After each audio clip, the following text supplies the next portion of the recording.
السلام عليكم ورحمة الله تعالى وبركاته. خوتي خواتاتي، بنقدم لكم واحد الوصفة ديال الوجه، تبييض الوجه. تندير راني انا زوينة رائعة مخيرة. الحمص، الروز، الشوفان، حليب نيدو، كاس ديال دانون مسوس، ولا ما كانش دانون تدير الماء. دابا طحناهم الحمص،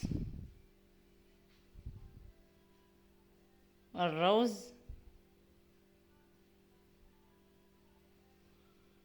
معلقه ديال الشوفان،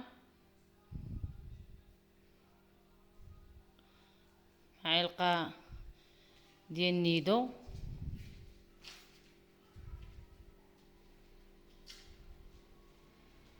هادو اللي باغيين يديروا شي 3 الناس. 5 المعالق ديال دانون. عندك ميزانك هذيك الساعه بقى خاطر شويه زيدي شويه.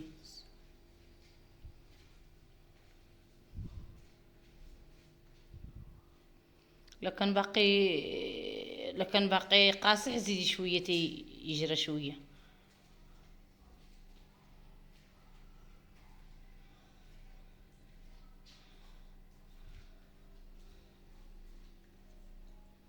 تخلطيهم مزيان تيتلابقوا مع بعضياتهم مزيان. اللي ديك الساعه تزيدي شويه، باقي خاص واحد شويه، تزيدي واحد المعلقه.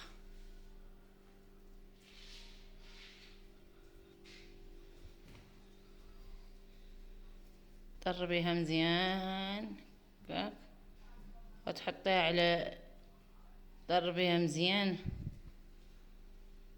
تتطابق مع بعضياتهم. هي اللي يمكن لك تضيفي في الوجه ديالك، دهنيها مزيان.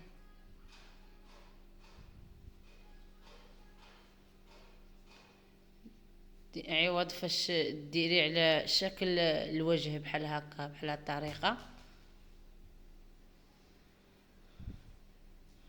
بحال هكا، وتزيدي تاني ديري مده ربع ساعه تينشف على الوجه مزيان. هي اللي من بعد ملي ينشف تسنى ينشف، من بعد غسليه دوزي. هذا هو الشكل النهائي. ما تنساوش ديروا دعموني، ديروا لايك. الله يجازيكم بخير وشكرا.